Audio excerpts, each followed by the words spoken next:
Hi friends, ఈ video నచ్చితే తప్పకుండా సబ్స్క్రైబ్ చేయండి. ఇక కేదార్ పుట్టుక గురించి తెలిసిన మంత్రసానిని అయితే కిడ్నాప్ చేసి నలుగురి రౌడీలతో యువరాజ్ అయితే తీసుకుని వెళ్ళిపోతూ ఉంటాడు. ఇక అప్పుడే అక్కడికి వచ్చిన కేడి అయితే ఏ యువరాజ్ అని గట్టిగా అరుస్తుంది. ఇక వెంటనే యువరాజ్ వెనక తిరిగి చూస్తాడు.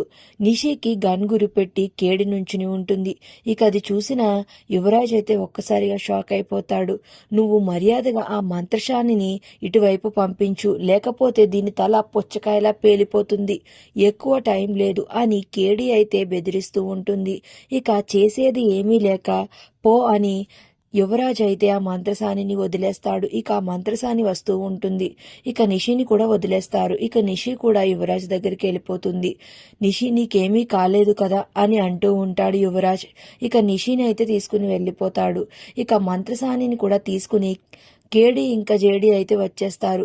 చెప్పమ్మా, మాకు నా పుట్టుక గురించి కొన్ని విషయాలు కావాలి, అది మీకు మాత్రమే తెలుసు, దయచేసి సాక్ష్యాలు ఏమన్నా ఉంటే నాకు ఇవ్వండి అని వేడుకుంటూ ఉంటాడు కేడి.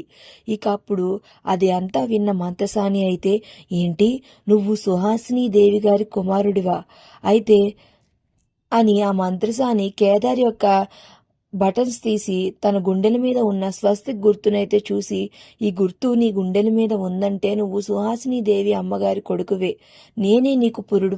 నేనే సుహాసిని దేవి గారికి పురుడు పోసింది అని చెప్తూ ఉంటుంది.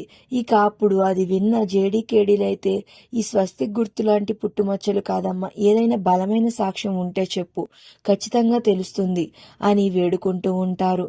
అప్పుడు ఆ మంత్రసాని అయితే అంటుంది, ఉంది, అది ఏంటంటే నువ్వు మీ అమ్మ మీ నాన్నలతో దిగిన ఫోటో ఒకటి రిజిస్టర్లో ఉంది, దాన్ని రిజిస్టర్ చేయించారు, అది ఒకటి మహల్లో ఉంటుంది, అక్కడికి వెళ్ళి చూడండి అని మంత్రసాని చెప్తుంది. సరే అని వాళ్ళు మహల్లోకి అయితే వెళ్తారు. వెళ్తూ ఉండగా అయితే సంతోషపడిపోతూ ఉంటాడు జేడి. అదొక్క ఫోటో దొరికిందంటే చాలు, నా పేరు ముందు వజ్రపాటి కేదార్ అని వస్తుంది అని సంతోషపడిపోతూ ఉంటాడు. నెక్స్ట్ ఏం జరిగిందో తెలియాలంటే ప్లీజ్ సబ్స్క్రైబ్.